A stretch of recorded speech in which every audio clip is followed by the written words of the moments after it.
On the first day of class, when you arrived at FSI, one of the things that we stressed is there are sort of four things that are the goal of our program. And the first is to help you get the math right, the next, the theory right, use the words correctly, so that you can win the narrative. And so this is going towards getting in a sense, the words right, to make sure that we understand the very specific symbology that we are using in functional forms. And so this video is just step one in understanding math speak, your basic vocabulary.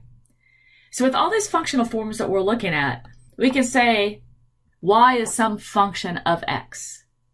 We don't specify exactly what, but there's some sort of relationship here. So in this case, y is what we call our dependent variable. It depends somehow on x, which is our independent variable. The cursive f is how I denote my functional form. I can come more specific with my functional form by perhaps making it linear, making it quadratic, exponential, or logarithmic. And in the next few weeks, you're going to become very familiar with each one of those. But let's look again at some more of the general symbology. In this general functional form, sometimes you might see a plus sign or a minus sign written above the x, above the independent variables.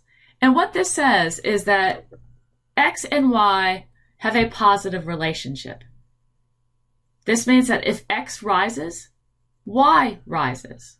Or if x goes down, y goes down. They move in the same direction.